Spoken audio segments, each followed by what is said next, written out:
Whoa, buddy. Put that thing back in its holster. We haven't gone anywhere. I don't understand.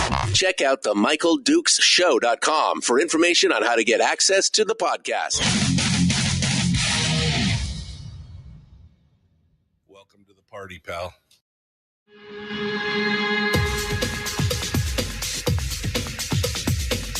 The Michael Dukes Show. The greed and the entitlement is astounding to me.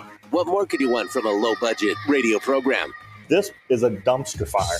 That was just BS.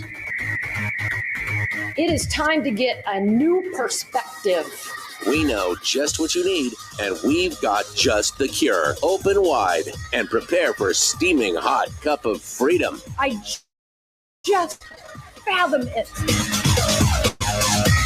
The Michael Dukes Show, streaming live across the world. World on the internet at michaeldukeshow.com, where you'll find links to, well, pretty much everything. The audio-only live stream, the simulcast on Facebook, YouTube, and Twitch, and, of course, to the podcast, which is available wherever you find good podcasts, including my favorite spot, Spotify. So go over there and check it out and see us there. And, of course, we're also broadcasting live on this, your favorite radio station and or FM translator. Good morning and welcome to the program. Tuesday edition of the Big Radio Show. And we are... we're fists up. We're ready. We're ready for it. We're ready to duke it out. Get it? To put up your dukes.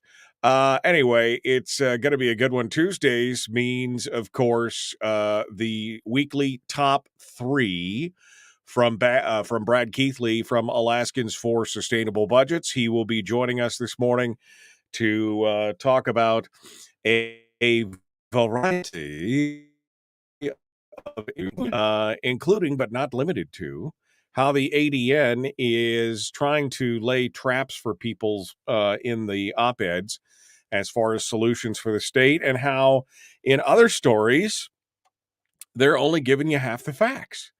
And then we're going to focus a little bit on a dispute over facilities up on the slope and more. That should be a fun discussion with Brad Keithley this morning to talk about that. Then in hour two, we'll recap some of those topics, maybe get some of your thoughts on it as well with a phone call or two.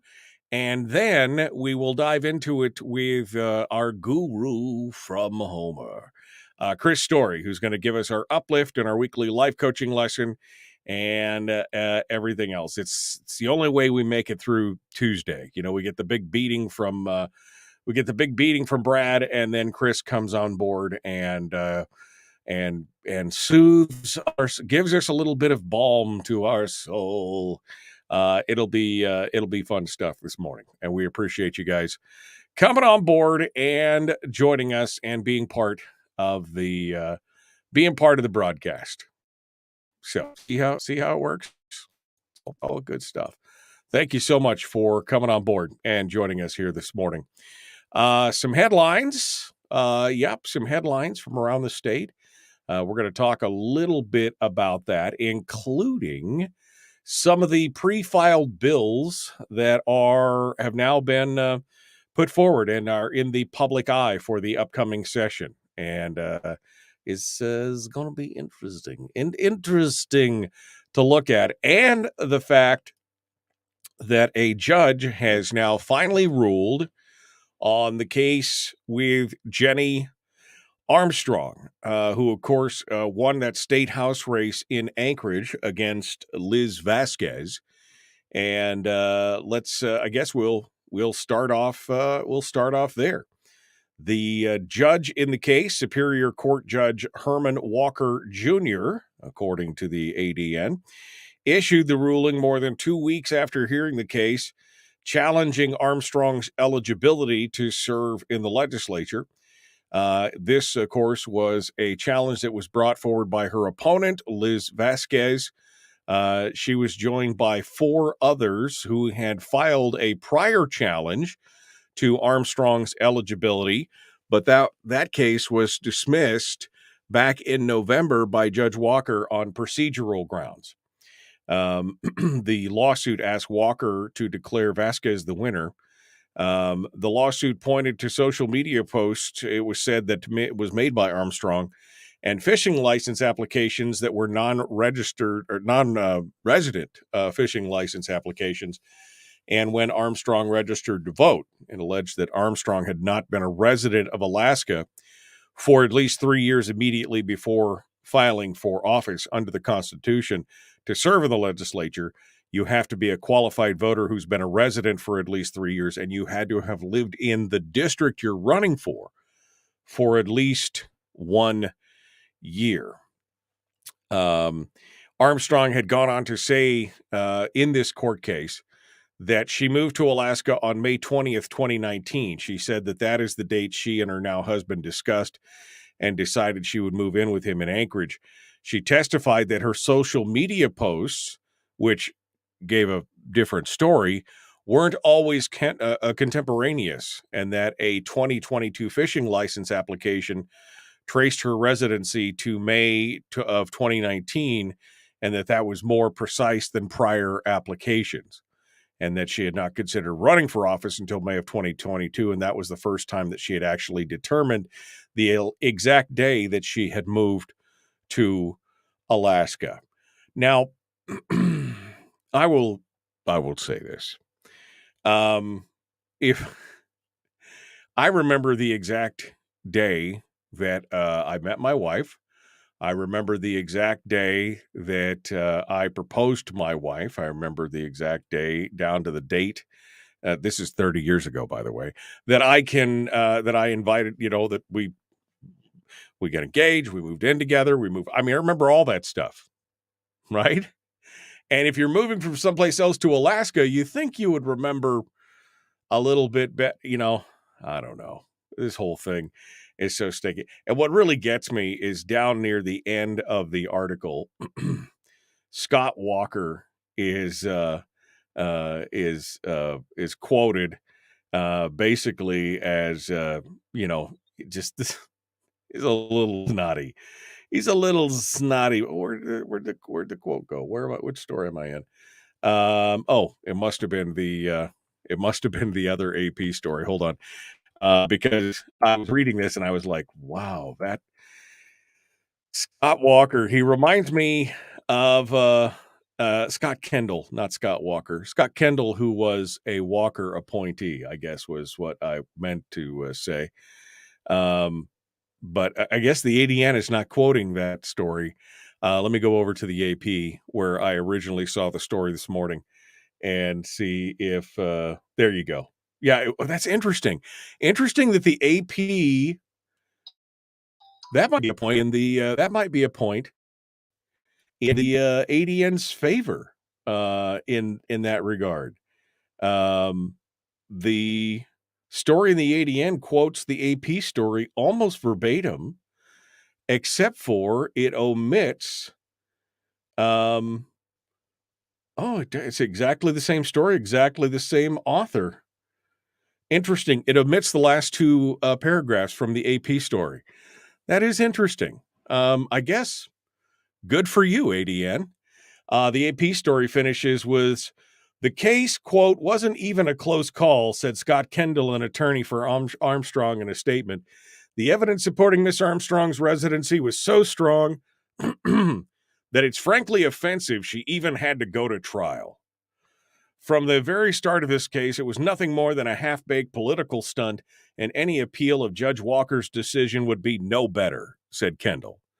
Now, I think it's ironic that Kendall, of all people, is talking about half-baked political stunts after what happened to David Eastman, but neither the AP stories in the ADN or on the AP mention anything about an appeal other than Kendall saying, oh, this is going to be, it'll be ludicrous to appeal this, essentially.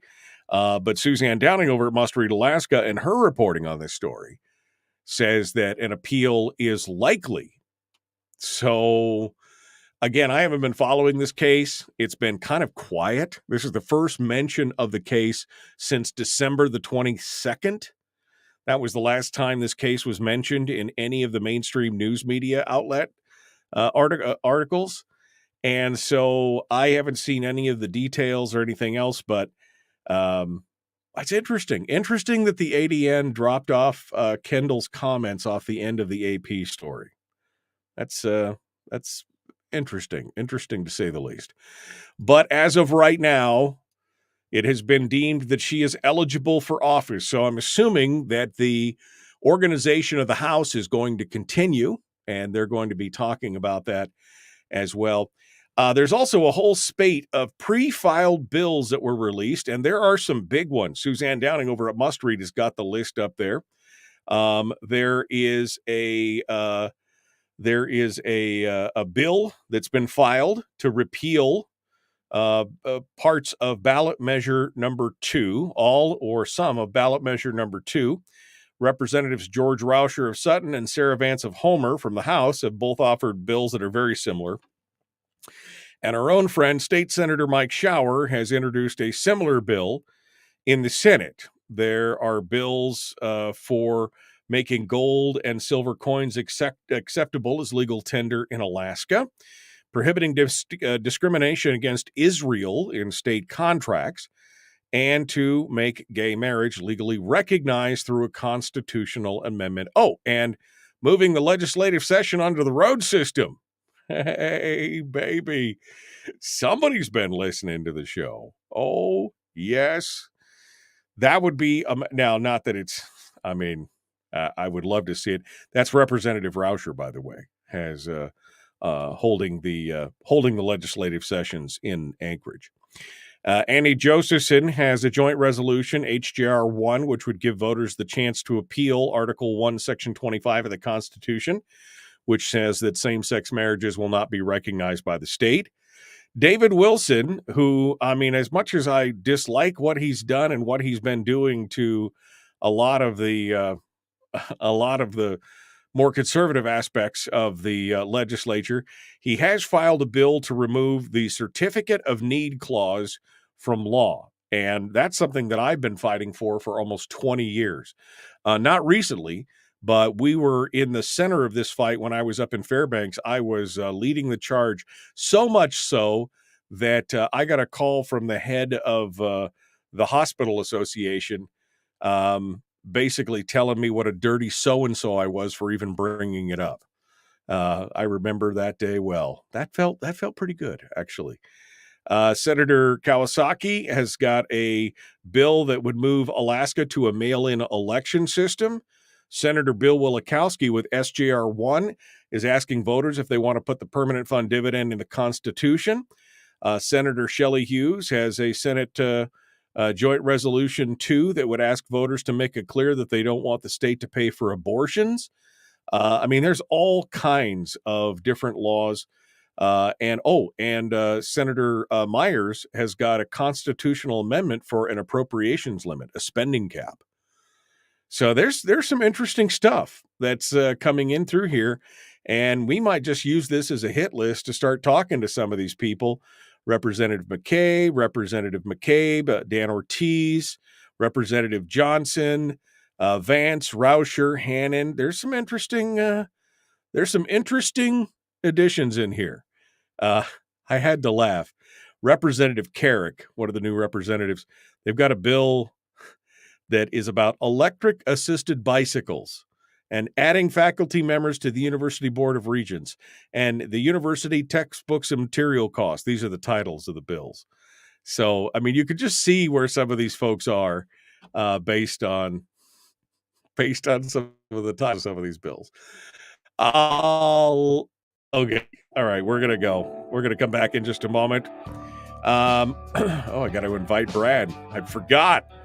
We're going to continue here, the Michael Duke Show. Common sense, liberty-based, free-thinking radio. Make sure you come check us out on Facebook or YouTube or Twitch or, wherever you want to find us out here. We're all simulcasting, or just listen on the radio. That's easy and affordable. And I'll have to go check it out. We'll be back with more. The Michael Duke Show. Common sense, liberty-based, free thinking radio.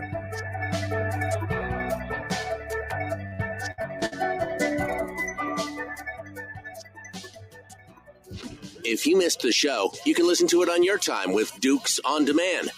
Oh, and it's free. Like America used to be. Streaming live every weekday morning on Facebook Live and MichaelDukesShow.com. Okay. Is today a radio birthday or something? I don't know. I got to scroll backwards now, see what's going on. Good morning, good morning, good morning, good morning, and good morning. A lot of you are just like, good morning. Watched from School of Government last night. Our lawless Supreme Court is out of control. Yeah, I think so. Yeah, it's nice and warm out. I mean, I don't know what happened. It was like 14 below this weekend on Sunday or Saturday night or whatever. Then it warmed up, and this morning it's 20 degrees. It was crazy. April 20th, 1969, says Dave Tallarico. I was 13 and remember very well the day I moved to Alaska. Yeah, exactly. I mean, I'm just like, oh, this is the first time that I ever thought of I would. Yeah. Big eye roll on those last bills. Yep. It was definitely some interesting times. All right. Let's see. Brad was quick. He was Johnny on the spot. I dropped him a link, and immediately he doth appear.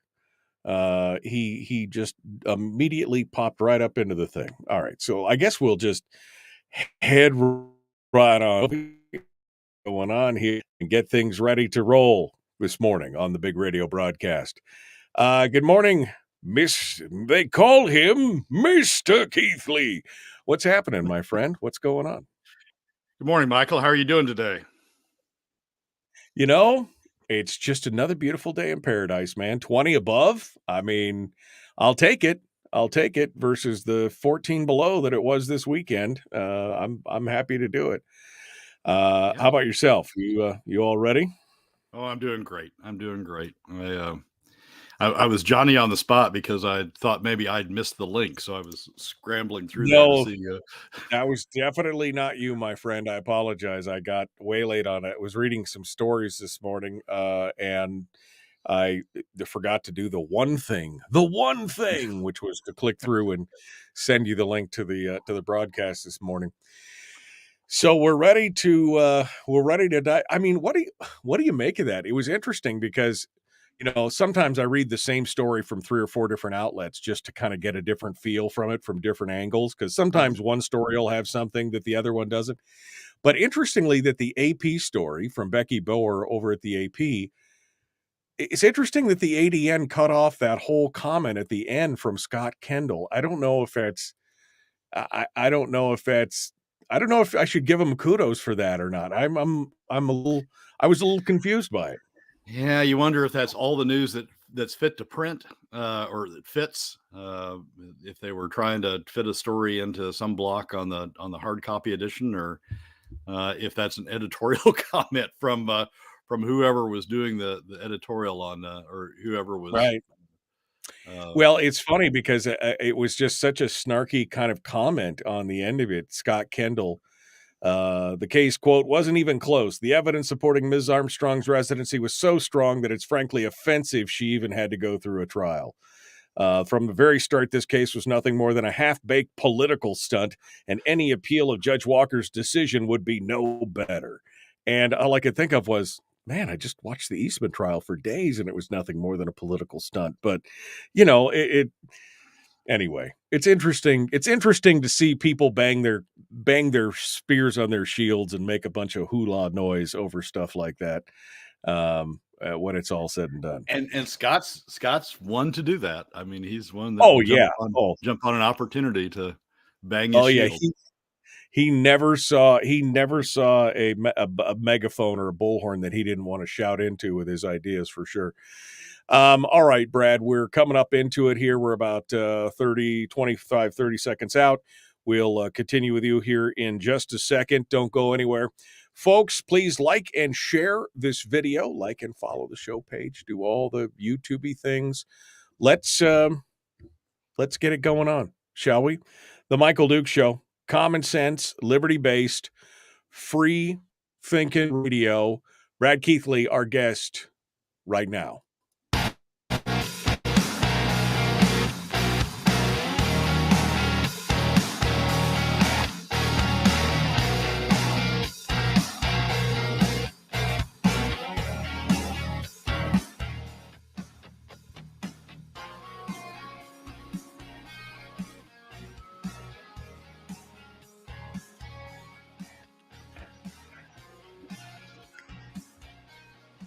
All right, welcome back to the program. Brad Keithley, Alaskans for Sustainable Budgets, an organization dedicated to, well, helping show the way towards sustainability in state budgets in the state of Alaska. Brad and I have been doing this for 8 years.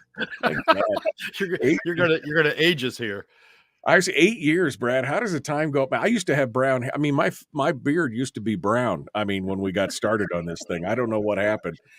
But it's been a hot minute, and I just don't know what to say about this other than, we keep beating the drum and they keep basically ignoring us, but it doesn't stop it. It doesn't stop it. We're gonna jump into it here.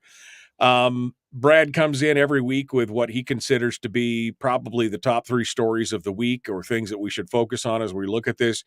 We were just talking about the ADN and some of the editorial, I guess, choices that they've made in this story about the Jennifer Armstrong case. Well, Brad's top 3 this morning is chock full of editorial choices, I guess we should say. So, Brad, first and foremost, somebody's trying to sell us a bill of goods over there. What say you? Where do we start?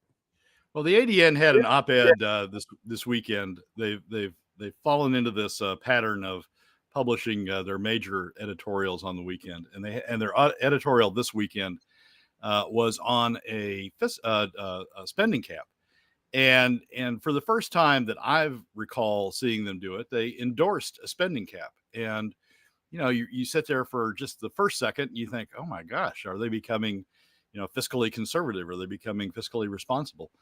And then you think about it a little bit, read the editorial, and you sort of suddenly realize, or at least I sort of suddenly realized what was going on. It's a regurgitation or a replay of an old proposal by Senator von Imhoff. And at any time you're replaying an old von Imhoff proposal, you become or I at least become immediately suspect. What they propose to do is a spending cap that would include the PFD. So they would set the spending cap in a way that included all unrestricted general fund spending plus whatever is paid for the PFD. And what that does, when Senator von Imhoff proposed it, what she intended to do was set off a battle between those pushing various levels of, or their various types of government spending, capital spending, operating budget spending, statewide spending, and the PFD. It would visualize this as a martial arts cage match with various components inside, which would include UGF spending on operating and on capital, as well as the PFD. And so all of the participants inside would be battling for their share of the revenue that's inside or the spending that's inside the cage. One interesting component of that, or the most important component of that, is who would be on the outside, the top 20%, because you wouldn't have additional revenues as an option. It'd be a distant option, but you wouldn't have additional revenues necessarily inside that cage. You would have the UGF spending on operating and on capital and on the PFD inside the cage, and then you would have any additional revenues to be outside the cage. So the top 20% who are the ones who would be impacted by coming with new revenues or additional revenues or substitute revenues, would be sitting outside watching this cage match and wouldn't have any dog in the fight. They could support additional spending for things like K through 12 or additional capital budgets. As Senator Myers talked yesterday, some of the people in the construction industry support additional capital budgets, not because it's good for Alaska, but because it's good for them. Right. And they could sit outside the cage and support additional capital spending or additional UGF spending without any risk to themselves that they would have to pay for it, because it would be taken out of the PFD. So it looks like the ADN suddenly becomes fiscally conservative, and with headlines that say maybe a spending cap is the way to go. Maybe that's a way to start down this road. And in fact, the ADN says or the editorial says at one point, you don't need to do anything else. Let's just start with the spending cap and see how that works, and then we'll worry about layering on other stuff. Well, you never get to the other stuff. Once you succeeded in setting up a spending cap that has the PFD inside the cap, the top 20% never has to worry about going to anything else, or the legislature never worries about going to anything else, because they'll just keep eating away the PFD, using the PFD as the revenue to support spending until, if ever, they use the PFD up. So it's a slick use of something that's current. I mean, you had candidates out there like Will Stepp and Justin Ruffridge who ran on spending caps, right? That's the way to, in their view, in their argument, that's the way to resolve Alaska's fiscal situation. And you sort of have the ADN leveraging up on that and saying, well, yeah, you're right, guys. Great solution to the fiscal solution. Let's set it up. Let's set up a cage and constrain spending, but let's include the PFD in there to make sure that we've got a revenue source to accommodate expanded spending and let the top percent continue to sit on the outside. So as I read it, I had visions of the old Star Wars episode where Admiral Akbar says it's a trap, right? Yeah, it's a trap, right? I mean, no, that's exactly it. And this plays right into the hands of, we saw the commentary that was reported in the ADN and in the podcast, Kathy Giesel talking about how they needed to get the PFD issue under control. And this is it. If they placed this inside of a spending cap, that PFD issue would be under control forever, because it, as you said, it would become the major source of funding instead of, as Lyman Hoffman and others have pointed out, being the first call, as it's supposed to be, and an even split between the people and the government. It would instead become the piggy bank. It would become the major funding source for all these pet projects. I mean, they're looking to expand. Read any interview with any of the leadership in the Senate now, and you could tell they're looking to expand how much government spends. There's no discussion on anything else. It's all about how much government spends right now. Right. And it's K through 12. I mean, the K through 12 is sort of the lead, the mechanism that they're using to say we need to have more spending. And then, as we've talked before on the program, and as I'll talk about in the next segment, you sort of start lumping additional things in behind K through 12. Once you get that K through 12 bulwark or that beachhead out there for spending, then you're just going to start piling stuff in behind it and saying, oh, this all relates to K through 12. It's all important to K through 12. And if you do this inside the, again, visualize the MMA cage match. If you do this inside the cage and you put the PFD in there, they'll just keep, well, we got to spend on this, we got to spend on that, and the way we've set up the spending cap, it's all got to come out of the PFD now. So you can just see how they visualize eating away at the PFD by doing that. We need to point out this trap, because otherwise we're going to have people who get on board and say, oh yeah, spending cap. Well, we need to do more than the spending cap, but let's go ahead and start with the spending cap and get that going, because there seems to be support for it. Now the ADN supports it. Let's start with the spending cap, and then we'll pick up these other things as we go. Well, we'll never pick up those other things. I mean, that's always hey, look at this hand. No, look at this hand. Oh, look at this hand. It's always, we'll do the one thing and we'll get to that other stuff later. And it never happens. That's why the Fiscal Policy Working Group said you have to take a holistic approach to everything at once. Oil taxes, sales taxes, revenue changes, cuts, and the PFD and expansion, everything. You have to look at it in total. You can't just say one thing in isolation, because it never moves beyond that. Historical. I mean, we're not pontificating here. That's historical fact. Yeah, that was the issue that everybody that others had with a PFD constitutional or have with the PFD constitutional amendment. Once you fix that, then other things fall out of that. So it's the working group had it right. Governor Dunleavy's FY21 10-year plan had it right. You got to do all this stuff together in order for something not to get exposed as the thing that takes that takes the burden, and this is a great example of that.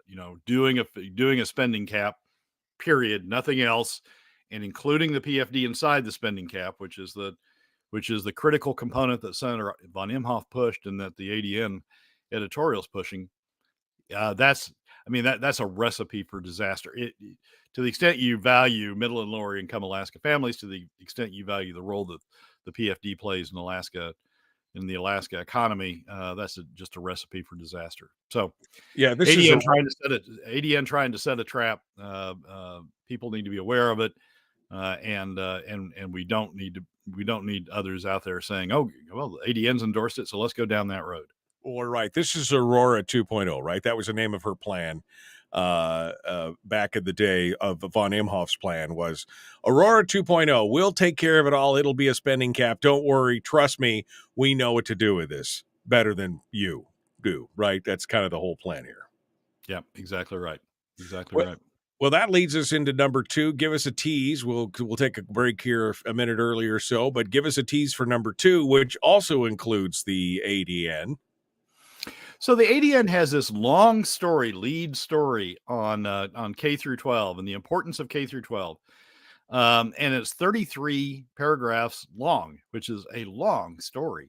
Has a lot of quotes in it, talks to a lot of legislators, does a lot of analysis. But in this entire 33 paragraphs, they leave out one thing, and that one thing is the entire other half of the story. And that is who pays for all this additional spending that all these legislators are talking about. Who writes the checks? Who takes the hit for the additional spending? Entirely left out of the story. So we'll talk about what that means and why that's an important half that should be included in any story on K through 12 spending. Brad Keithley is our guest, Alaskans for Sustainable Budgets. We're going to continue with Brad here in just a moment. Don't go anywhere. The Michael Duke Show, common sense, liberty-based, free-thinking radio, brought to you by your friends over there at Satellite West. This hour of the program, you can find them at satellitewest.com. When it comes to staying in touch, no matter where you are, Caltag to Kaktovik, cake to, I don't know, Minto. We'll pick a spot. Wherever you are, they can get you connected via telephone, text message, internet, emails, whatever it is. Go over there and check them out, satellitewest.com. The Michael Duke Show continues with Brad Keithley right after this.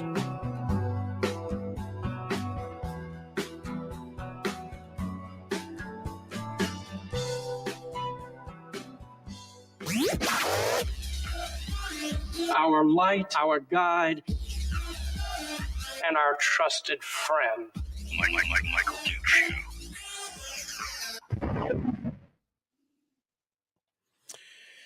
In the break with Brad, here's continue on. Brad, the powers that be, they keep coming back to the well. I mean, right? It's the same thing over and over again. Literally, I mentioned the 8-year mark here earlier because I was thinking about it last night, and I was thinking, we've been saying similar things for so long. We've modified the argument a little bit. I mean, in the beginning, there was really almost no discussion between Brad and I on the preferred method of taxation. I mean, there was no discussion really of the flat tax and other things early on, because what we were trying to do is we were trying to get legislators to commit to holding the budget down to that $4 billion mark, 3.9, $4.1 billion mark, because that was the level at which, ICER and ITEP and everybody else had said, this is the sustainable level that if you hold it here, you won't have these ungodly problems down the road. And it's slowly changed. I mean, our arguments have basically always been pretty much the same, and yet we've continued to see, exactly what we predicted coming on over and over and over again, Brad. I mean, sometimes I get a little tired, of making these arguments and watching all this stuff and being kind of right about everything that's happening. Yeah, the original, Michael, was Scott Goldsmith's sustainable budget model, and he calculated using the PFD, using the other half, Hammond's other half, and projecting out oil revenues and projecting out a number of things, projected what the sustainable level of spending could be over time. It's a calculation you had to do every year, and it shifted between years, but you could calculate out, you could look over a 10-year horizon or a 15-year horizon or a 20-year horizon, and calculate what the sustainable level of spending would be. And Scott said as early as 2009, he said, if we don't get spending down, in a study that they were doing for something else, he said, if we don't get spending down by the early 2020s, what Alaska is going to be facing is taxation, because we're going to have outspent our means. We're going to have outspent the revenues that we have from traditional sources. So that's what you and I talked about from, what I talked about from 2011, 2012 on, and what you and I talked about when we started doing the show together. It shifted in 2016. The big shift was 2016 when Walker vetoed, or 27. Well, I get confused between fiscal years and calendar years, but whenever Walker vetoed, I guess it was 2016, vetoed the PFD and diverted a portion of the PFD to revenue, diverted a portion of it to support spending. Right. That was the big shift.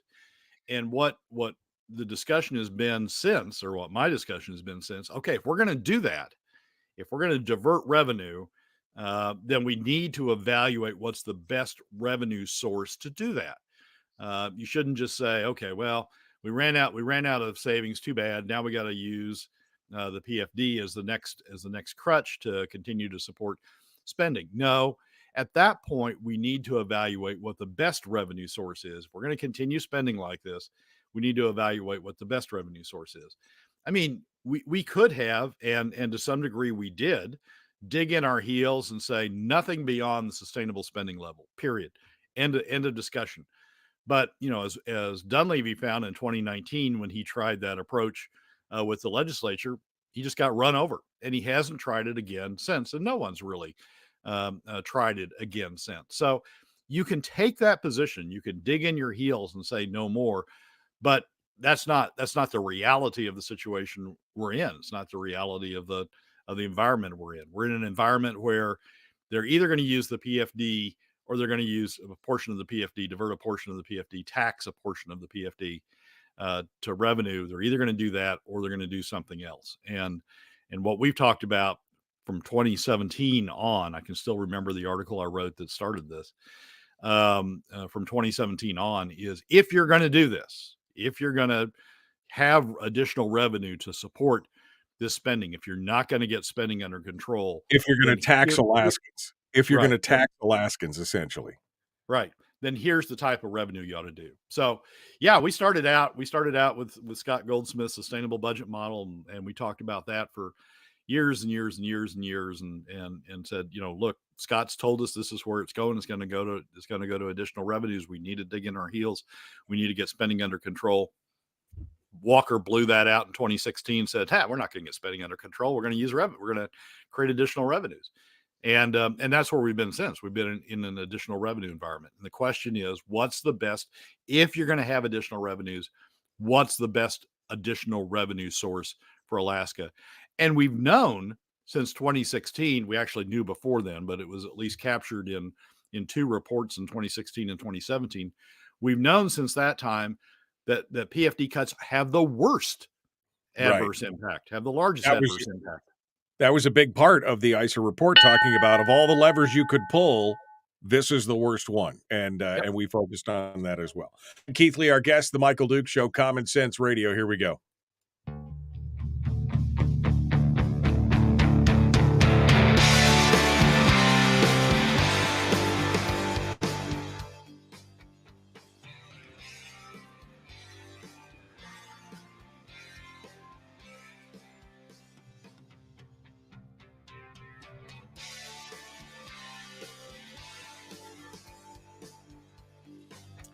All right, we're continuing now. Brad Keithley from Alaskans for Sustainable Budgets, our guest. We're on the weekly top 3. We're moving on to number 2, which is editorials and stories from the ADN where we only get, well, half the story, maybe. Brad continues with us now. Brad, the story, Alaska lawmakers say increasing education funding is the top priority. That's the headline of the story. And it just gives you a roadmap for where the session is going.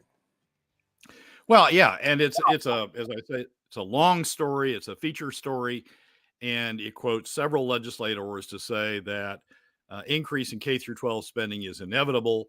It's just a question of how much, and it quotes both Democrat lawmakers and Republican lawmakers. Justin Ruffridge, from the newly elected representative from the Kenai, is quoted in there as saying essentially that it's inevitable that we're going to have increased K through 12 spending.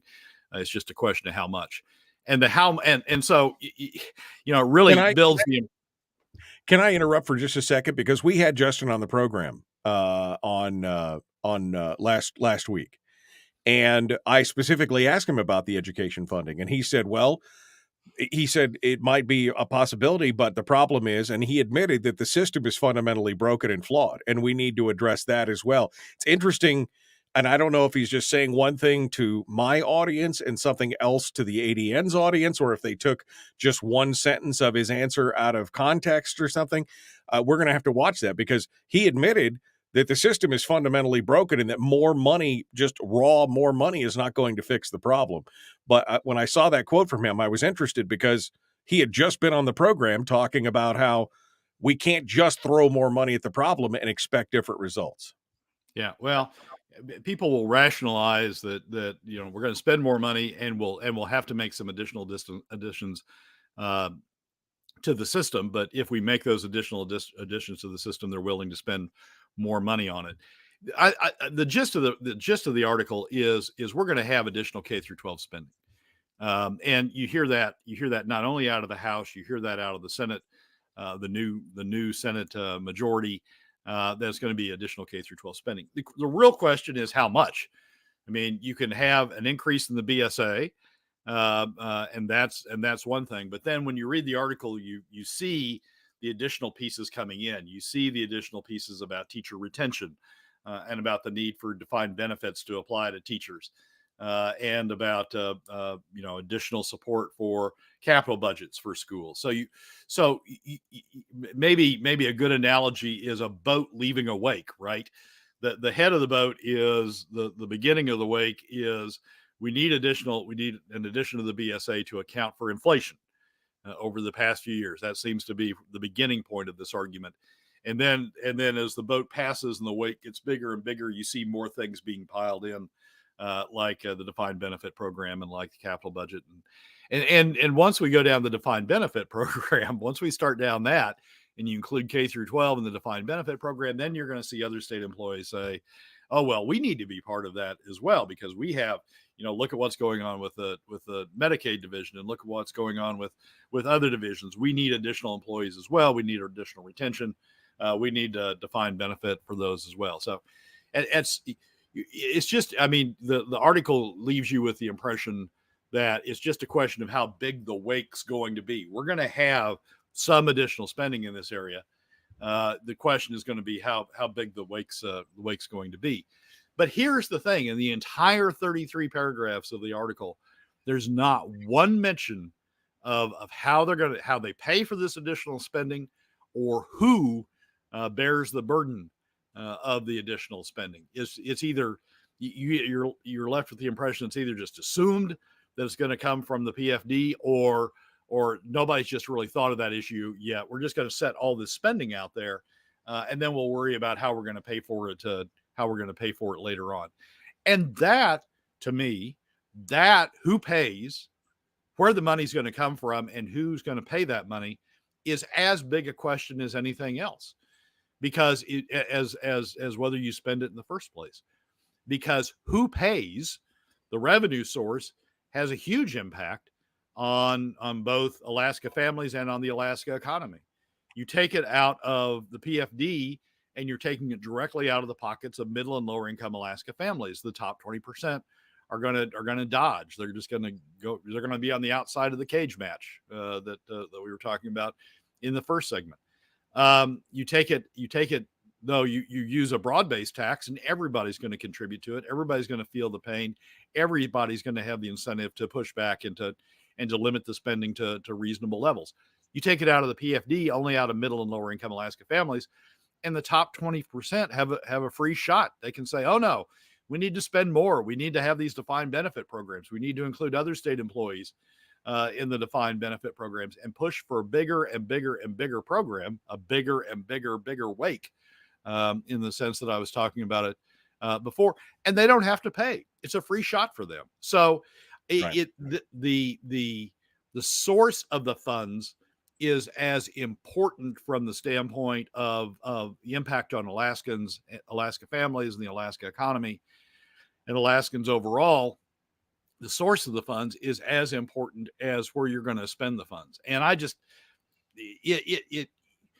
one thing you tell journalism students is don't report half a story, report the whole story, get quotes from both sides, present the arguments of both sides, educate the reader. And here they've just left out an entire half of the story about where those funds are going to come from and what the impact of those funds are. Maybe they'll do another story later on it, maybe not, but you're not. Alaskans readers are not getting a full understanding of the impact of this legislation until they're also told and also educated on the impacts of where the dollars come from and who's going to pay those dollars. Brad Keithley is our guest, Alaskans for Sustainable Budgets. We're talking about the weekly top. Number 2, again, is, as he just pointed out, only getting half the information from the local news media on this issue. Brad, final thoughts on this before we move on to number 3? Well, I think it's absolutely critical that we have a discussion of who pays. And part of the problem may be we may not have legislators stepping up and saying, "Hey, it's important also to consider who pays for these additional funds." And to the extent that we have legislators listening, I would encourage them, if they ever get contacted about these stories, for them to respond by saying, "Look, half the story is what you want to spend it on. The other half, an equal half, a co-equal half, is who's going to be spending, who's going to be the source of these additional funds you want to spend." And so we have legislators raising that issue as well. Let's get on to number 3, which is a story about some disputes over facilities up on the slope. And what does this do for us, and what does it mean for Alaska? This is about a suit that ConocoPhillips is putting forward. We've talked about the dispute between Oil Search and Conoco before, that's now matured into this lawsuit. The dispute is over access by Oil Search, or now Santos, the developers of the Pica project, access by them to surface roads that Conoco has built in its area to service its facilities. You want as small a footprint on the North Slope as you possibly can have. some of the Conoco roads could be useful in getting to a portion of the Pica properties and not require the duplication of roads. And Pica has asked for not require the expense or the impact on the environment or the additional permitting that would be required for additional roads. And so Oil Search has been pressing for access to these roads by Conoco. Conoco offered the roads, but at a fairly high price. And Pica took the dispute to the Department of Natural Resources. Department of Natural Resources found that Oil Search can have access to the Conoco roads to get to their property. Roads built and maintained by Conoco to get to the Oil Search properties. And now Conoco is taking that DNR decision to court. We've been here before. In the early 2000s, one of my bread and butter disputes I had as a lawyer was a dispute between various new producers, new entrants on the North Slope, and the incumbents about access to various facilities.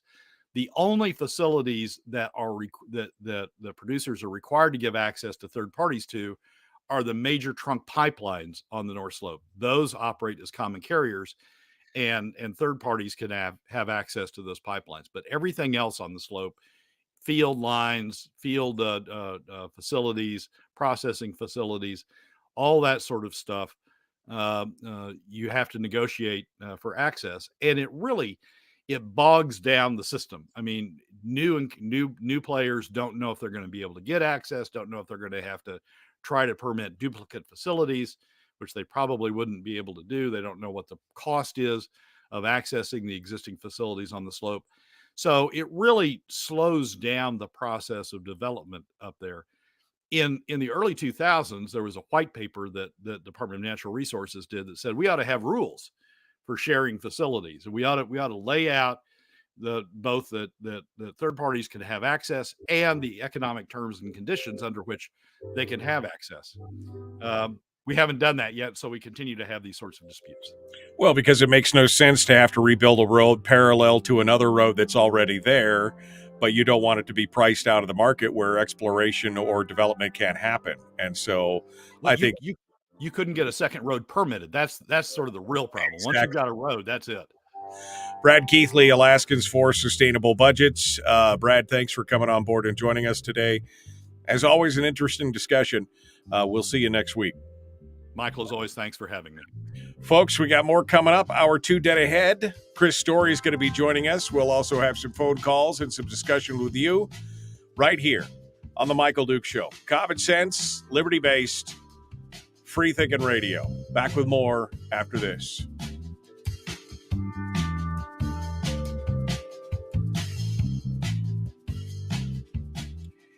I mean, I can understand having a set amount where, Oil Search has to pay a portion, but we've seen this in the past. Conoco in the past has done similar things in the past where they've priced out, they've shut out small fields that couldn't get their oil into the main pipeline, and they've shut out small fields to the point to where the smaller producers basically throw their hands up in the air, and then Conoco acquires a new smaller field and things like that, pricing things out, especially when you can't build more infrastructure. I mean, at that point, I'm not a huge fan of, government stepping in, but at some point they got to set some rules that says, okay, look, you can charge, within this price range, but not pricing it basically out so that nothing pencils out and becomes economically feasible. We need the development in the state. Yeah, there's a balance here. I mean, Conoco invested the money in building these roads. They sized the roads to their needs, not necessarily their needs plus somebody else. And so they've made an investment, and we ought to respect the investment.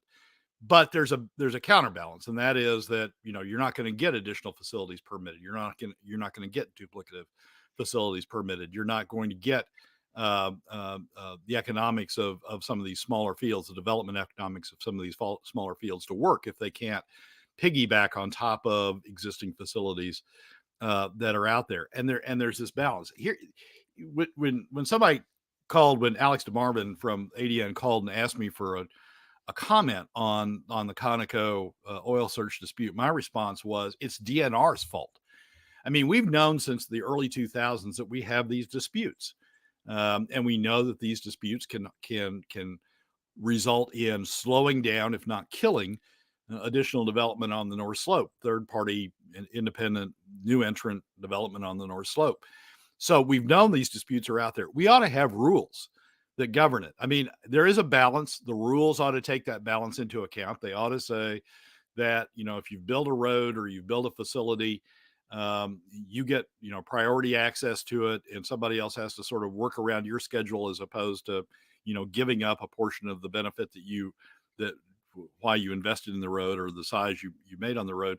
There ought to be a balance to it, but we ought to have rules. We ought not to have this be a situation in which every time this dispute comes up, it's like, somebody's just invented the world again, and we've got to go through this dispute process, and then we've got to go through complaints to DNR, and then we've got to go through court appeals, and everything's got to stay in limbo, and everything's got to sort of, be held up pending the resolution of it. We ought to have rules that DNR sets up, and the rules ought to be balanced, and they ought to take into account the interests of both the incumbents and the new entrants. But there ought to be rules so that when these disputes come up, we've got a place to go. We've got a place to resolve it quickly, fairly, in a balanced fashion, and move on with it, and keep development going, as opposed to slowing it down. It's just, I mean, we've been here before. I lived through this in the late 1990s, early 2000s. We've been here. We know it's an issue. We had a white paper that said, let's develop rules that deal with this, and then we didn't, because the dispute sort of went away. And now they're back, and now we're doing this all over again, when we shouldn't be. And it's important. It's important from the standpoint of development, because you want new entrants to know that they have the security of being able to develop their property if they find something. Right.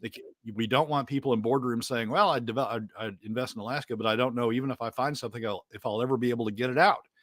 We want them to know that they're going to be able to do that on terms and conditions that are fair. You know what the terms and conditions are, you factor it into your development plan, and you go forward. Letting this all just be resolved by dispute whenever it shows up, I think is just sort of the worst way to do this. So now that it's shown up again, hopefully we'll go forward, and we'll get some rules so it doesn't happen yet another time down the road. Well, and this is something the administration could take on their own. I mean, like you said, there's already been a white paper that outlines, how this could work and how these rules could be laid out. There's nothing to say that the administration and the DNR under this administration couldn't put those rules forward and put it together and create a framework to avoid potential future conflicts. Yeah, exactly right. I mean, we don't need this stuff going off to court. We don't need this stuff taking time. We don't need a bunch of money being spent on legal proceedings, when we could just, have a set of rules and deal with it from that. So it was time to do that in the early 2000s. We got close. We never completed it. This administration, I think, does need to complete it and get a basic set of rules down, so we don't impede new developments by these sorts of disputes. Brad Keithley, Alaskans for Sustainable Budgets. Brad, what are you looking for into next week, do you think? I mean, we're going to start, your next top three is going to be the first day of the session. Are you looking at the formation of the majorities? I mean, what are you looking at here for next week's top three? Pre-files. I'm gonna start working through the pre-files. I didn't do that when they first came out. There's another batch of pre-files that are going to come, and I'll start looking at those. And certainly from the standpoint of those pre-files that deal with fiscal issues or deal with oil issues. I'm also going to be digging into a little bit what Department of Revenue is doing about looking at alternative revenue sources. Part of my concern is the Dunleavy administration is responsible for PFD cuts because they're not putting forward alternatives to PFDs. I mean, they're saying this is spending, and we're going to have pie in the sky revenues that are unrealistic. And so they're leaving the only alternative being the PFD. So part of what I'm doing this coming week is looking at what Department of Revenue is doing on digging into alternative revenues. All right, Brad Keithley, Alaskans for Sustainable Budgets. Thanks for coming on board. As always, an interesting discussion. Michael, as always, thanks for having me. Appreciate you being part of it today. Coming up on hour 2 of the big radio broadcast, and Whoops. It's going to be me, not Brad. That's what's going to happen. We're going to continue. The Michael Duke Show. Common Sense Radio.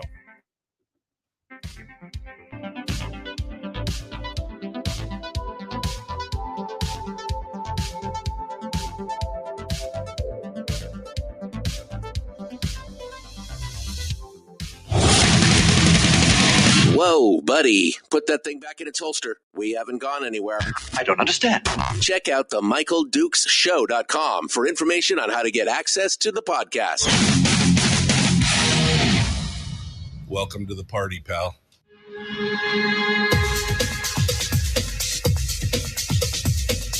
The Michael Dukes Show. The greed and the entitlement is astounding to me.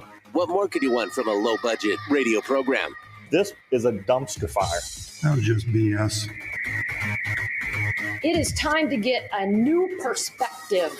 We know just what you need, and we've got just the cure. Open wide and prepare for a steaming hot cup of freedom. I just don't fathom it. The Michael Dukes Show, streaming live across the Cross Road on the internet at michaeldukeshow.com, where we've got links to the audio-only live stream, the podcast, and so much more, including the simulcast on Facebook, YouTube, and Twitch. Welcome to the program. It is the Michael Duke Show, hour 2 of the big radio show. We've just finished up with Brad Keithley from Alaskans for Sustainable Budgets.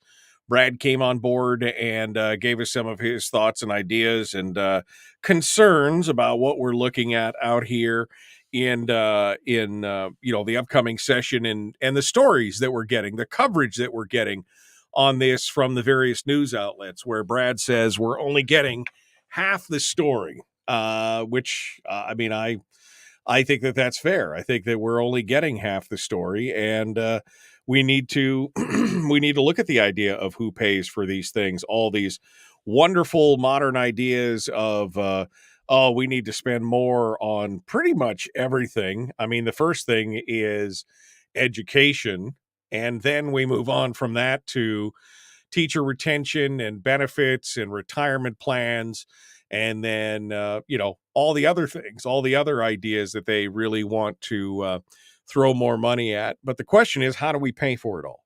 The answer so far has been through the PFD. That's how we do it, through the PFD. And there seems to be no will. Outside of this program, right? We've talked on this program, and the listenership, the chat room, folks out there, we've talked about cutting the size and scope of government, but we seem to be really the only ones that are discussing that. Nobody else is talking about it. So the question is, how do we do that? How do we pay for all the things that we have for the size and scope of government that we want, and still make it equitable, still make it, the equitable thing to do really would be to cut back on the size and scope of government and live within our means. But that's not the will. That's not the will. I guess that I would even say that that's not the will of the electorate. They seem to be okay with, paying for the size of state government the way we're doing it right now by taking the PFD and all this other kind of stuff. I mean, that's fine. That's what we're going to do. Any talk of taxation is immediately, riddled by the crowd that says we should do cuts only. Here's the thing. I really believe that we should be cuts. I really believe that we should be cutting the size and scope of government. The question is, how do we do it with the crowd that's in there right now?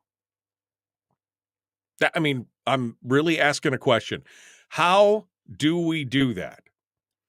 And I welcome your thoughts on that. I welcome your calls. 907-433-3150. 907-433-3150. We're opening up the phone lines in this segment to talk about that, because there's a lot of pushback on the things that Brad has talked about in the past and that he talked about just this morning. Even my comment on about the taxation method, preferred method of taxation is what I said. And Donna Ardwin lays out she basically lays it out there and says it like it is. Preferred method of taxation is like preferred method of your execution. She's not wrong. She is not wrong. I mean, we're being offered the following choice. Would you like a poo sandwich or a diarrhea milkshake? Which would you prefer? To which most of us say, is there a third option? Because neither one of those sounds appetizing in the least. Right? I mean, but that's kind of what we're being faced with. The lesser of all bad choices, the lesser of all evils. I mean, that's why we've talked about what I said was the preferred method of taxation. Because the bottom line is right now we are being taxed. We are being taxed right now. We're being taxed by the by the cuts to the PFD. Those are the taxation points that we're talking about. So how do we fix this? How do we go from here? What do we do to change the narrative, to change the argument? Because that's really the only argument we're left with. The argument you're left with was, would you like the sandwich or the milkshake? No. What we really want is neither one of those. So that's too bad, because that's what the powers that be are saying are giving to you. So vote harder, right? Vote harder. Put in We've been voting harder for a while now. I mean, we have changed out, half the legislature in the last 4 years. We've changed out a whole number of legislators. Unfortunately, a couple of the key players are still in there, and they're the ones that are offering you the two items. So let's crowdsource this. Let's get you to tell me, how do we get off this topic of revenues? How do we get off this topic of how to pay for it all? I'm desperately interested in your thoughts on that. Because, again, I've been in the no taxes crowd forever. I've been in the cut the size and scope of government forever.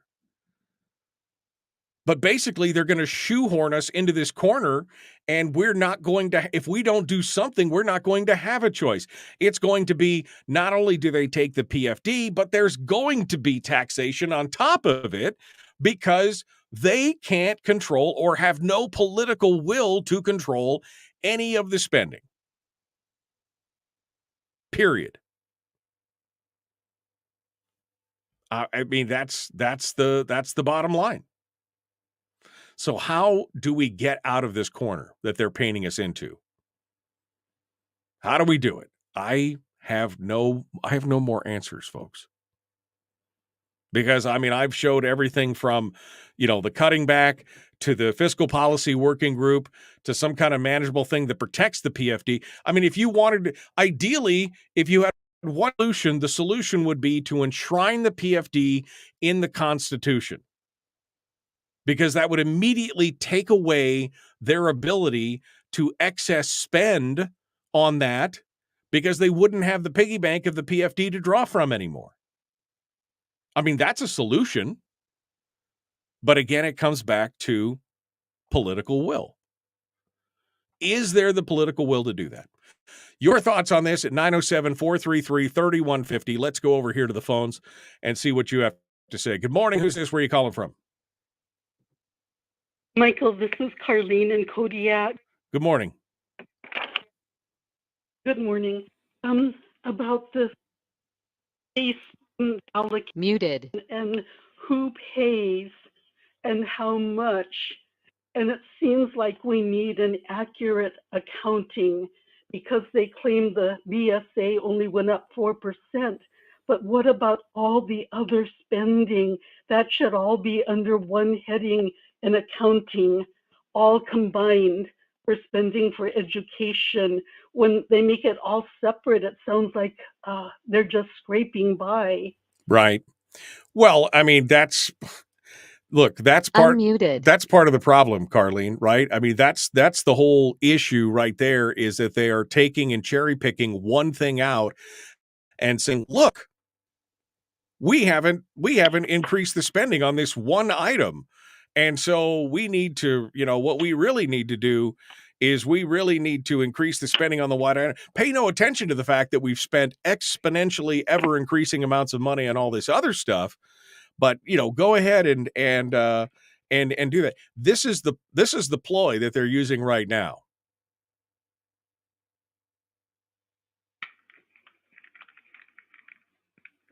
Carlene, are you still with me? Yes, I am.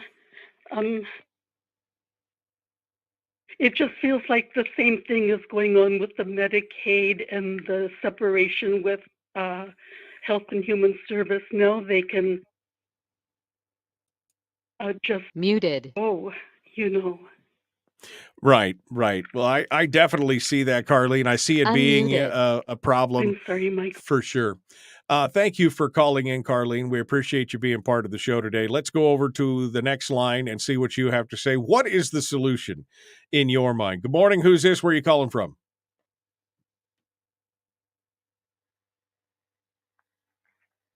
Hello, caller. Hello, Michael? Yes. Yeah, hi. My name's Tim. I'm calling you from Seward. Good morning, Tim. What's on your mind? Well, I wanted to make a few points that you don't make when we're talking about education, and see what your thoughts are on what I think about it. Okay. Oftentimes you mention the per student costs, and that our costs are so much higher than the rest of the country, and also the lowest, or in the low range of student achievement. But there's a different way of looking at a lot of this stuff. Okay. First of all, one of the reasons why we have the highest cost of schools is because we have the highest amount. We have some of the most difficult environments to have a school in the world, as far as wintertime temperatures go. So naturally, the utilities, electricity, heating, water are all much more expensive because of that. We also, in a lot of the communities in Alaska, the largest building in the village or community is the school, and I don't even know what it costs to heat some of these places. They're so massive with high ceilings and gymnasiums and things, but individuals sure couldn't pay for it. And also, I need to point out that whenever there's a serious emergency in any community, whether it be Anchorage or Tuntatuliak, the school becomes a vital resource in helping people. And I think you want to have a place like that in case there's a huge fire or flood, or an emergency where people need to relocate, and because maybe their homes aren't available, or they've lost power somehow. So always, I guess I'm just trying to put a different spin on it. And as far as how to pay for it, when I first moved to Alaska, every year there was a $10 school tax that everybody that worked had to pay, whether they were a resident or not. And I'm not sure why we're not still doing that. Right, the head tax that they were talked about. So, no, I mean, look, there are concerns in the state of Alaska based on geography and weather and things like that. We are the largest school, in the state. But I mean, let's talk about duplicative effort. Let's talk about, for example, in Hawaii, they have one school district that covers the entire island chain. We have 53 separate school districts for the same thing that are all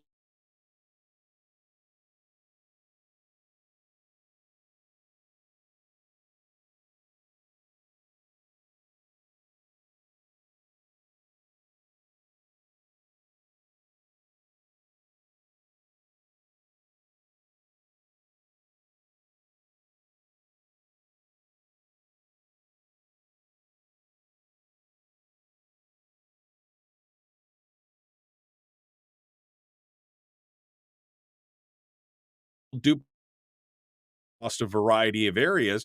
That's just one way that we could save the money. In pooling health cares and doing all those other things, finding more efficiencies, getting more money into the classroom versus into the overhead and the administrative processes. I mean, we have fewer students today than we did 10 years ago, and yet the administrative costs have continued to skyrocket and the number of administrators have continued to increase. I'm not saying that there doesn't need to be an education system. I'm saying that we need to take a look at ways to make them more efficient. And yes, Alaska has its own uniqueness, but that's not the ultimate reason why we're seeing these costs skyrocket. It's because we have an administrative, an overhead, and a burden that's just huge. I think I buy that. Yeah. I think you're right. All right. Well, hey, I appreciate you calling in, but we are up against the break. We've got to go. We're going to continue in just a moment. Chris Story is our guest. We're going to talk with him here in just a hot minute. Don't go anywhere. The Michael Duke Show, common sense, liberty-based, free-thinking radio. We'll be back with our weekly life coaching lesson in just a moment. Don't go anywhere.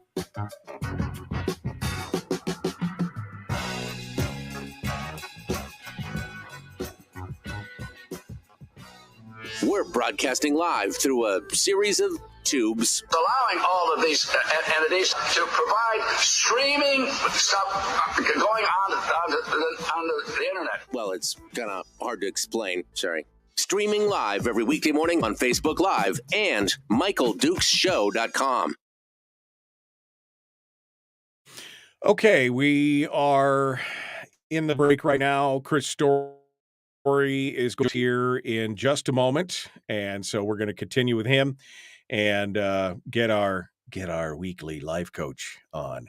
Get our weekly life coach on. That's what's coming up here in just a moment.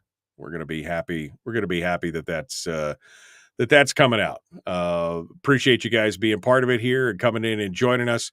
Let's see. Let me do this right here. Okay. All right.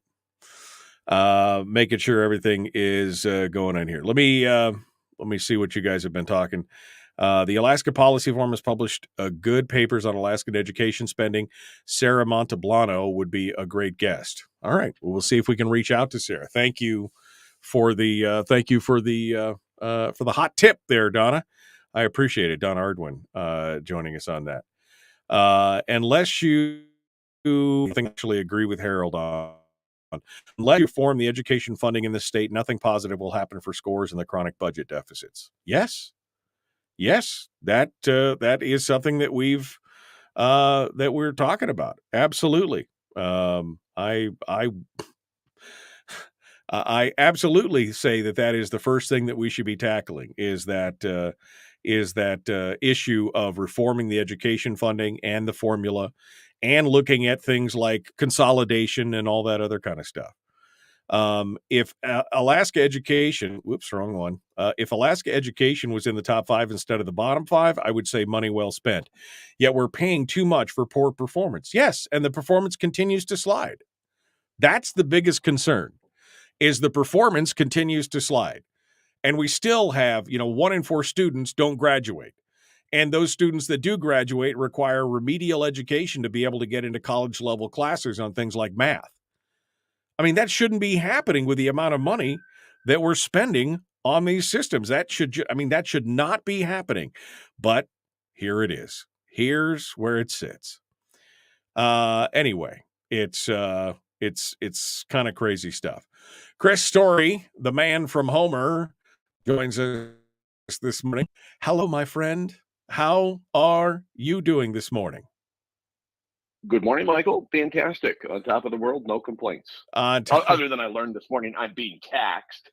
You're being taxed. Yes, you are being taxed. You didn't notice that before? Was this? Man. This is something that you weren't paying attention to, or what? Just a rude wake-up call. How dare you? How dare I talk about those kind of things? Shooting the messenger.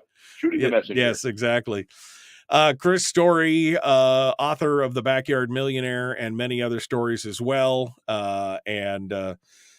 guru and potter and I don't know what else. What else do you do in your spare time, Chris? Putts. I mean, you what? Putts? Okay. Putts. Putts. Bit of a putts. Bit of a putts. This guy is a bit of a putz. That's all I'm saying right now. So how's your week been, my friend? Give us an update. So far, so good. It's only Tuesday, you understand. But maybe you're not on my same calendar. But the week is going as I expected. A lot like last week, which is good. Yeah, well, I meant the whole week since we talked last. I'm sorry, I didn't. Oh, okay. You putz. I did just, I was like trying to stretch it out from like when we talked last time. Has everything been okay? Never mind. I don't even care anymore. Never mind. Just right. You didn't care to begin with. Let's be honest. I mean, you're filling time. Time until we go live. Yeah. You should see this. I mean, if you were on video like every other guest that I have, you'd see that I've got new stuff for you and logos. The Backyard Millionaire logo and everything else is up there on the screen. And I mean, it's okay. Well, see, this is my loss. Yeah, my loss. It is your loss. Totally. You should be part of this whole. You should stop being a Luddite and get with the Cultural Revolution. I mean, come on, things are doing well. I'm a bit troglodytic. Yeah, troglodytic. Yes, knuckle dragging troglodyte. That's whenever I see that. In fact, if you look that up in the dictionary, there's a picture of Chris Story there. It's all. That's right. It's all exactly. Good. All right, my With friend. a logo. With logo at least. At least Braiding is always a part of what he does. All right, hold the line, my friend. We're going to be right back to you. The Michael Duke Show continues. Common sense, liberty-based, free-thinking radio. Let's get with it. Here we go.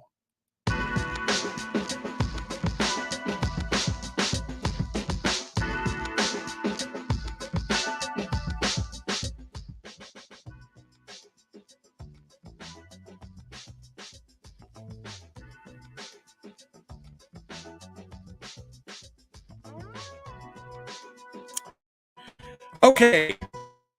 Now, next segment of the show, our weekly life coaching lesson. We meet with the one, the only Chris Story. ilovehomeralaska.com is his website. You can listen to him every Tuesday and Thursdays on the stations of KPEN down in the peninsula and all their translators and everything, where he comes on to talk about positivity, pottery, realty, whatever he wants to.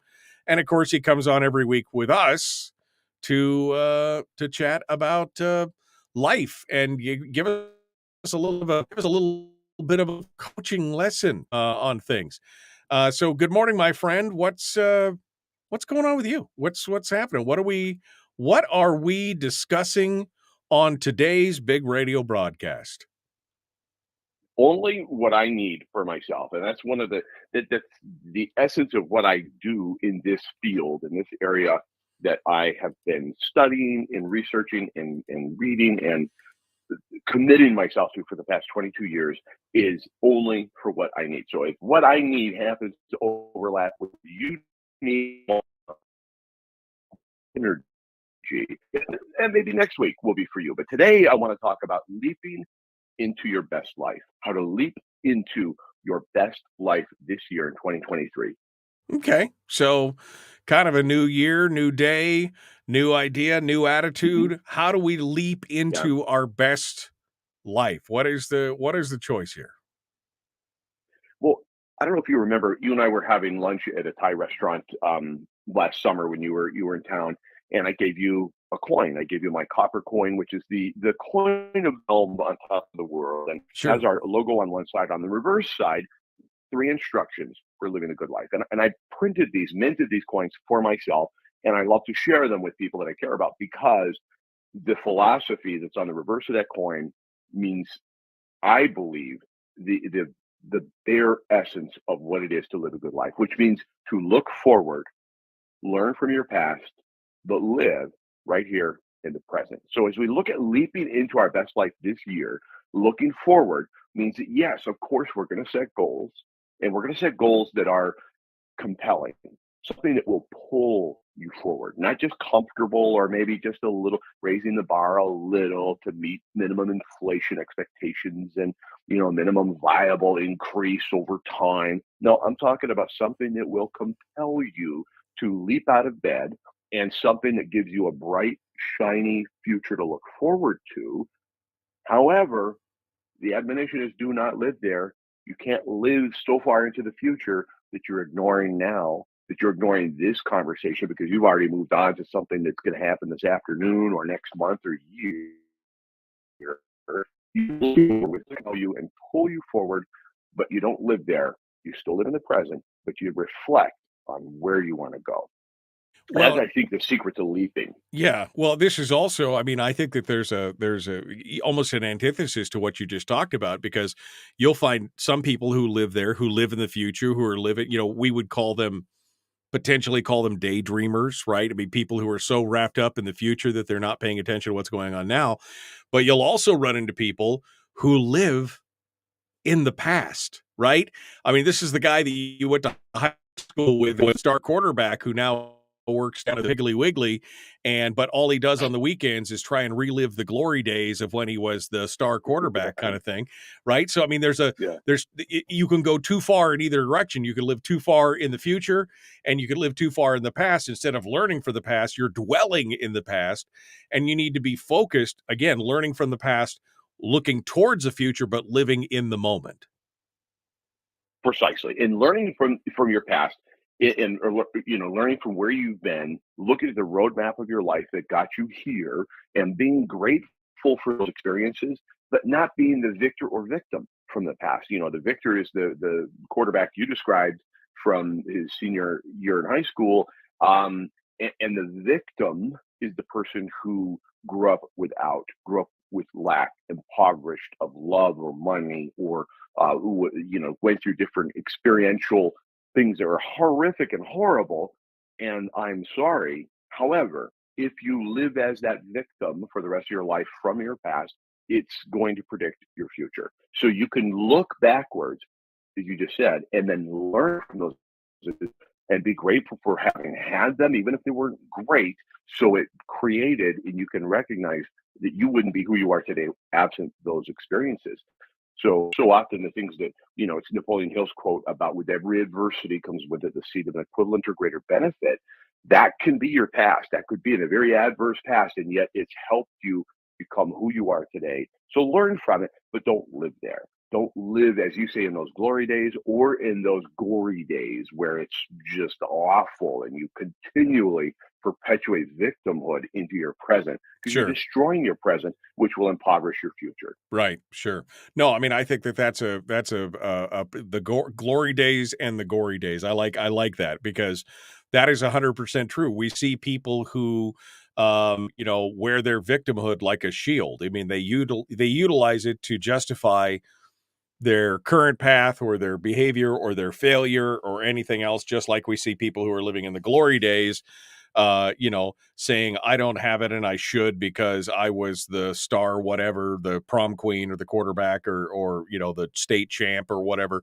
You can't live back there. So break it down for me, Chris. How do we get from, here I am, I'm just a brand new guy listening to Chris' story on a Tuesday, and I hear it and it kind of sparks my interest. And I'm like, okay, smart guy, how do I do that? How do I focus on the future, learn from my past, but live right now and today? Break it down to me. Talk to me like I'm 5 and break it down for me. All right, Michael, finish your carrots, then you can have your dessert. No, good boy, good boy. I think it's a matter of understanding your principles, and your principles do not have to change in order for you to become somebody new, or for you to adopt new ideas, or for you to adopt new practices or habits into the future that will enhance who you become. You do not have to abandon principles. Like, think about our Constitution. All men are created equal. Principle, fantastic. No need to change it. That's etched in stone. However, the practice in America dramatically changed such that we're living up to that principle, even though we didn't for a while. We knew where we were going. We were projecting into the future the greatness that could be America in this great experiment, in equality, in independence, and putting the sovereign individual above the collective, and yet at the same time growing what it is that America stood for from the start. So you can look back at your life and say, look, My principles may not have changed. This is good. However, I can change my habits and practices. It's good to take an inventory. It's good to take a stock of what those experiences were, what those habits were. And that's the looking backward, and then project forward. What do you want to do? Who do you want to become? Where do you want to go? And then focus on this moment. And so I think it's a matter of journaling. And this also comes back to with between you and me in our conversations, writing things down every single day. Marcus Aurelius, I've been revisiting his book, which he didn't write actually. It's called Meditations, and really, it's Marcus Aurelius's journals that he wrote, whether he be on the combat field, whether he be back at the palace, wherever it was. He would write a paragraph, a sentence, or a page every single day, and he was reflecting on his life. He was regurgitating the wisdom of Cicero and those that came before him. He was also meditating on experiences that he was having and looking forward and also reflecting on his past. But it really made a big difference in his life, such that, a couple thousand years later, we're talking about him right and his journal, which many people that have analyzed it, that he'd be horrified if he had known that it would put into publication because it was just for himself. And yet it was wise enough for him. It's probably something we could adopt and practice every single day and recognize that what we write down, like sometimes people say, I don't know what I think about it until I write about it. And that can be a really wholesome and cathartic experience and take these big ideas and put it into practice every single day, which is to keep a journal, reflect on where you've been, projecting where you want to go, and giving praise and gratitude for what you've got and who you've got in your life today. That's living in the present and being aware that, yeah, one day when I get the Ferrari, the retirement, the boat, the whatever it is, things and people and experiences and relationships, yes, that might make you happy. But if you haven't been happy along the way in the journey and in the process, probably won't find happiness or contentment there either. Right. Well, we've talked about that before, that if you can't find fulfillment and joy in the journey of wherever you're going, then it doesn't matter if you get there because you're not going to be satisfied anyway at that point. Yep.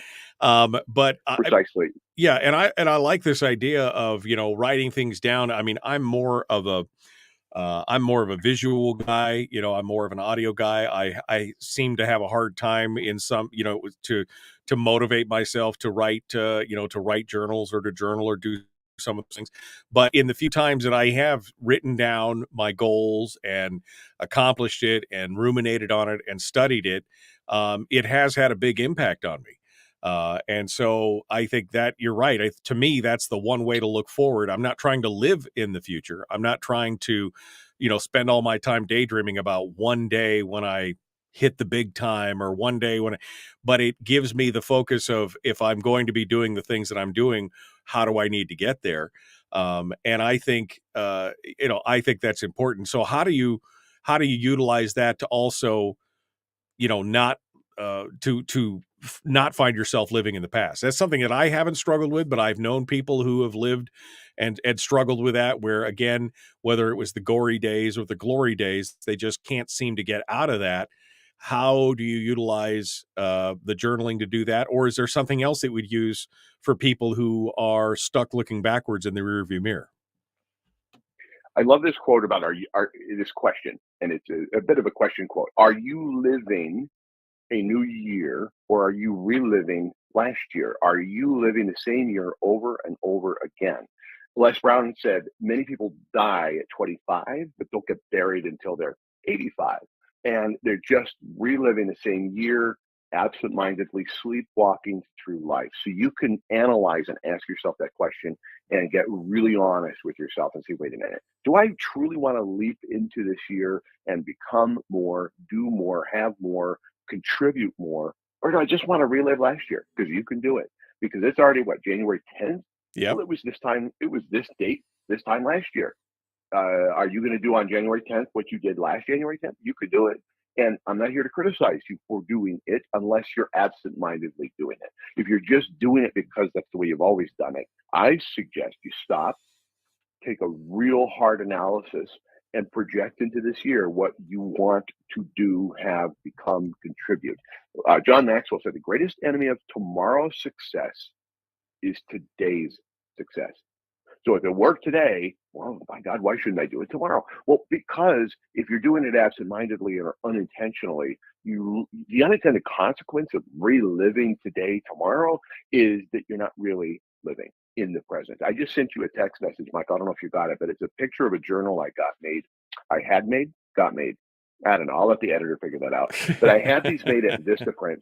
So I took my logo, which is Born to Live, on top of the world, and it's an octopus gripping the world in its tentacles. And Alaska, by the way, is encompassed and circled by one of the tentacles. Dan Coe made this artwork for me. I sketched it. He made the beautiful artwork, and I use it all the time for myself, if not other people. We made our new 2023 coin with this logo on it as well. But this journal is a blank pages. It's a journal that Vistaprint printed for me. I had 4 of them made. I'm going to use one for every quarter, and they're blank pages. There's no lines in there. And that was done specifically and on purpose because I didn't want to be inhibited by lines. I want to be able to draw, sketch. I want to be able to just jot down a quote I read. When you and I are done with this conversation, I'm going to be journaling just quick little paragraph about what we talked about and kind of memorialize it in this journal. It's custom. It's, to me, it inspires me. Every time I look at it, I'm inspired to write in it because I custom made it. And it cost me what? I think $10, $12 for each one. It's no big deal. And so you could do that and customize this for yourself, or you could go down to your local store, get a Moleskine and start doing those, whatever works for you. But it works for me not to have lines because I don't want to be inhibited by that quote blank page, like empty, no lines, no rules. It's my journal, and I can do what I want to it. And I've already sketched in it this year. I draw out little ideas, and I'm not inhibited by the lines. So that's just my practice. You get to define and refine your practice for yourself. And I just suggest that you have one. And that as we approach the middle of the month of January, guess what? It's going to be May before we know it. We'll be celebrating Memorial Day, then Independence Day, then summer solstice. Then next thing you know, it's Veterans Day, Thanksgiving, and Christmas. And then we're back here going, hey, it's January 10th. Right. What do you want for 2024? How do we get here so fast? Some good advice. Chris Story, the man from Homer. Thank you, my friend, for coming on board and joining us. We appreciate that. Hold the line for just a second. Pleasure. Folks, we got more coming up. We'll open line to the next segment. Don't go anywhere. The Michael Duke Show. Common sense, liberty-based, free thinking radio. Streaming live every weekday morning on Facebook Live and MichaelDukesShow.com. Okay, we're in the break real quick with Chris Story. People were asking, they want to see the cover here. So I pulled it off my phone real quick. Whoops, wrong one. And I will let me excuse me while I pull this discussion here. Where is it? Here it is, right here. I got too many windows. Too many windows up right now. Here we go. Is that it right there? No, that's not it. No, that's not it. There we go. Facebook. Okay, so here's the picture for Chris Story fans. You want to take a look at it. Born to Live, on top of the world, and he's got the octopus in Alaska, as he said, and everything else. Great little picture there for folks to see it.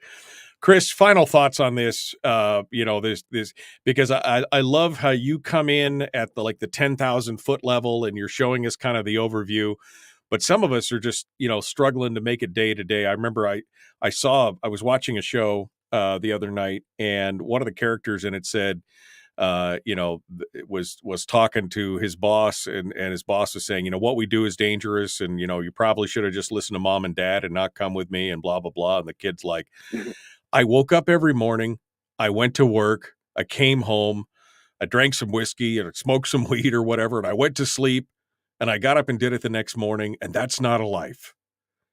And that phrase kind of struck me because, like you said, we could get into that rut, that habit of just getting up, going to work, coming home, stopping by the bar on the way home, getting a drink, or coming home and just vegetating and going to bed and getting up the next morning and doing it all over again.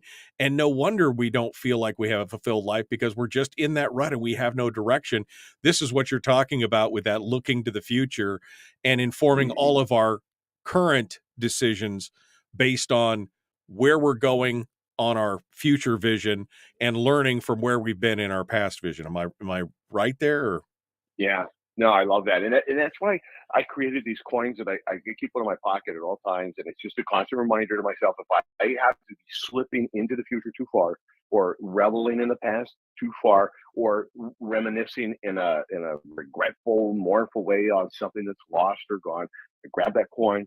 It reminds me right now, jump back into the present, be present, be here right now. And it's the same with journaling. And again, these are practices that I have for me, and I just share them because it might inform and enlighten somebody else. And so I want to share it, but it's not prescriptive for all. It's just what works for me. Right. But I think definitely having this word. So a number of years ago, we started as a family just coming up with a word. What's your word for the year? And we think about it for a month or two before January 1st. And then, so my word for 2022 was family. I really want to make family a focus. And then this year for 2023 is leap. The word is leap for me. And I'm still setting goals, Michael, financial, fitness, health, relationships, all those goals I still set. However, the umbrella over everything that I do and think about and I'm moving towards this year is leaping. And as a result of that, it's pulling me forward to a very compelling, wonderful future. And I'm really reaching higher than I would have absent that word. And it gives the goals that I've set some real life to them. So, but that just, again, that works for me. Right. Maybe that sounds hollow to somebody else, but that's okay. No. They'll find their own practice. Well, I agree. I mean, you talked about the what was the name of the little? The It works. It works. It works. Okay, works. Sorry, it works. That was the little pamphlet that I was able to find on the internet, and I utilized that for the last half of last year. And I got to tell you, it really made me think. It made me stretch for things where, I mean, not that I'm ever kind of complacent in what I do, but it made me stretch myself, my goals, and it made me think about it. This little tiny pamphlet that, whatever it is, a dozen pages or 15 pages. And, it works. It's not only the name of the pamphlet, but it's what happens. And it's keeping that in mind and setting those goals. And I haven't done that yet for 2023, and I need to. This is just a good reminder. This is just a good reminder that I need to. Yeah. That guy, RHJ, who wrote that, sent it to a buddy of his and said, it was just a little manuscript. And he said, hey, what do you think about this formula? And the guy came back with just 2 words. He goes, it works. And that became the title of it. He's like, yeah, this works. Yeah. It works. It works. It'll work for you too. Yeah.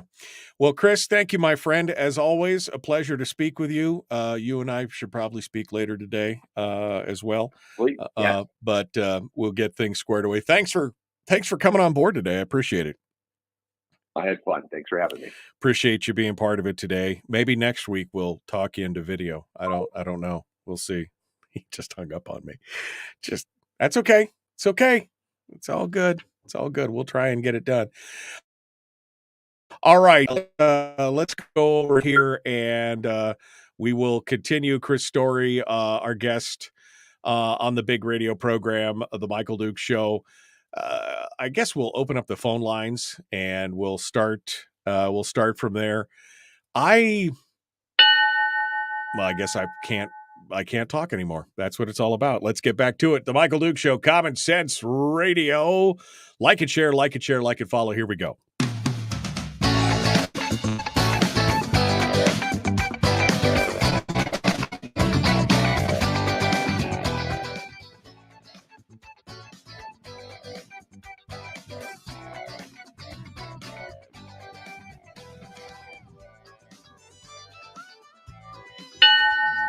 Hello.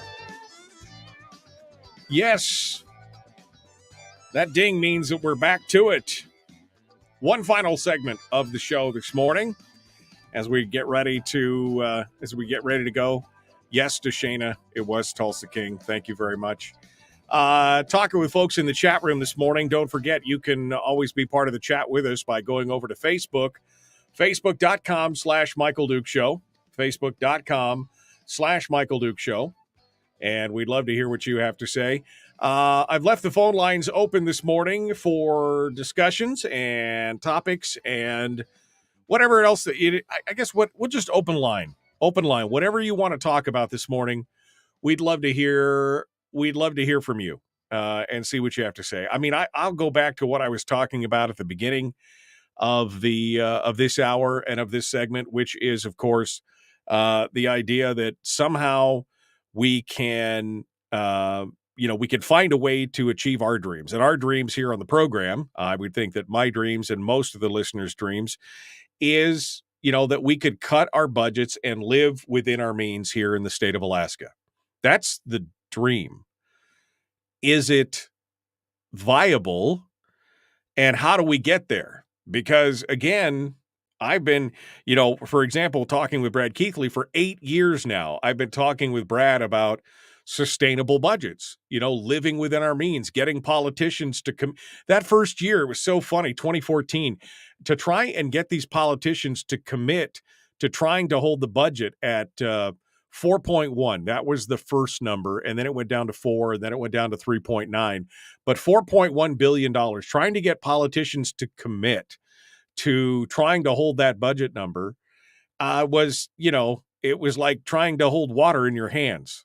It was like, you just couldn't do it. They just slipped right through your fingers.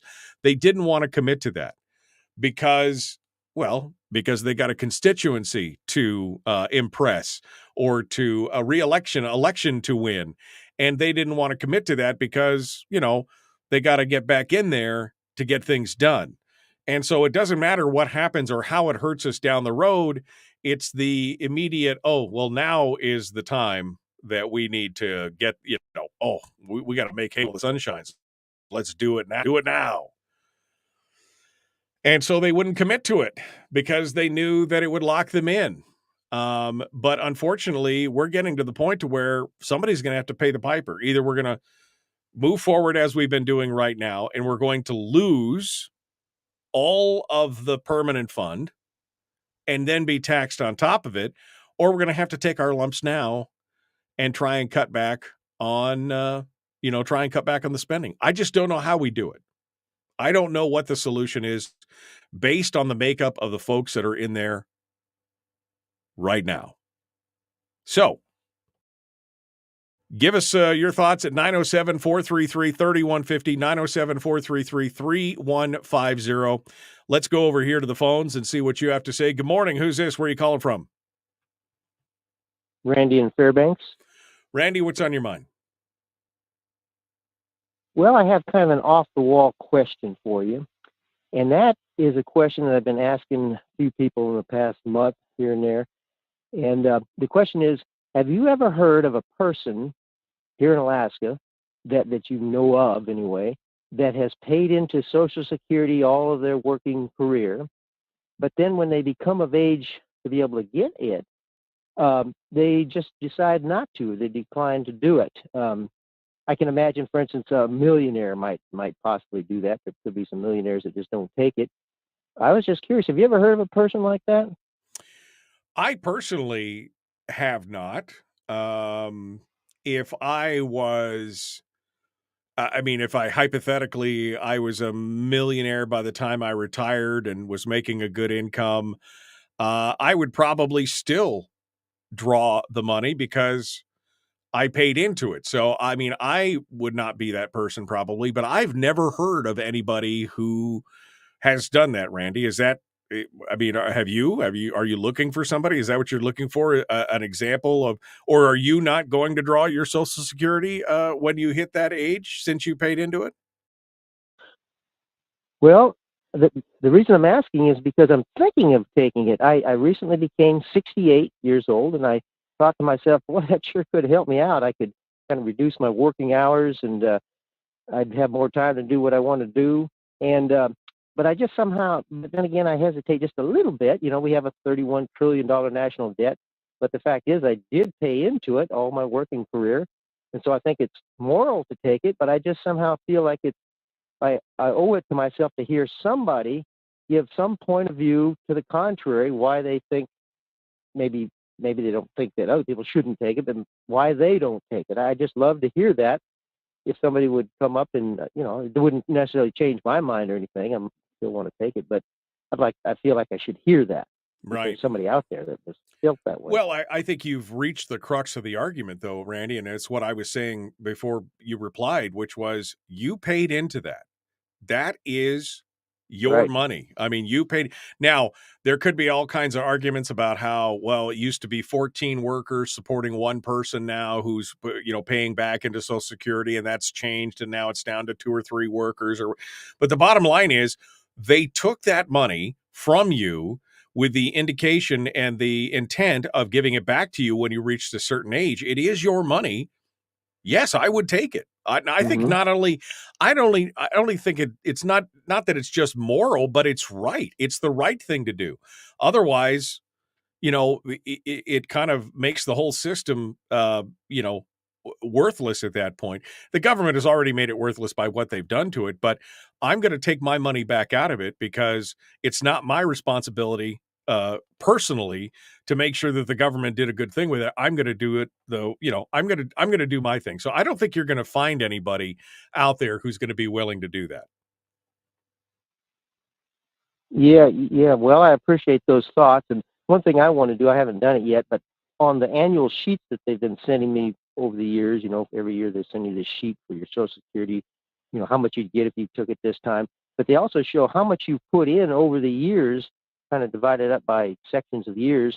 And I'd like to calculate, using the compound interest formula in a reasonable interest rate, how much, if I had put it into a private account, how much would the big pot of money be? I haven't done that yet, but I want to see what that looks like. Well, you'll have to report back to us as to how that goes once you figure that out. Thank you, Randy, for your call. Let's go over here. Good morning. Who's this? Where are you calling from? Michael, this is Carlene in Kodiak. I'd like to apologize for being so angry. And I appreciate the feedback because I can be so wrong about things. And I appreciate it when other people speak up. And like the Green New Deal things, Kathy and Soldotna, it made me stay home and listen to things on the radio when those topics came up so I could learn more about it. Right. Because I'm ignorant on a lot of things. And I appreciate it when people give me feedback. All right, Carlene. Well, we appreciate you calling in and sounding off with us and talking with us here on the show. Thank you, Carlene. I appreciate it. I got one more line on hold. We'll talk to you in a second. But, folks, we are out of time for today. We will see you tomorrow. The Michael Duke Show. Common sense, liberty-based, free-thinking radio. Be kind. Love one another. And live well. That's my exhortation to you. We'll see you tomorrow.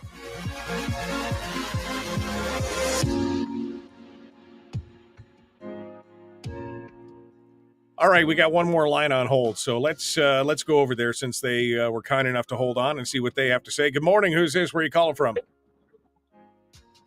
Hey, brother, this is Bubba up in North Pole. Hey, Bubba, what's on your mind? A thought. Wait till Randy, if he does draw Social Security, wait till he finds out you have to pay income tax on the tax that they took out of your pay all your life, and they give it back to you. You got to pay income tax on the tax. Oh, man. How ironic is that? Yeah, no, dude, it is the irony of the tax on the tax on the tax. It's, government takes. It's a net consumer. That's what the bottom line is. Thank you, Bubba. I appreciate There it is. Appreciate you calling in this morning. We will see you later. All right, folks, we're out of time for today. It's good to be with you. Thank you for being part of it. We will see you tomorrow. Have a great day.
We've shed our terrestrial radio skin, and now we are slimy lizard internet people. It's the Michael Duke Show.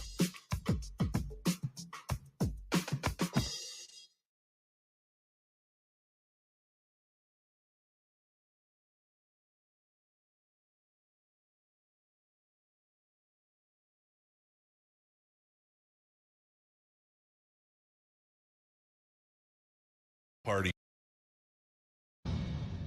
Welcome.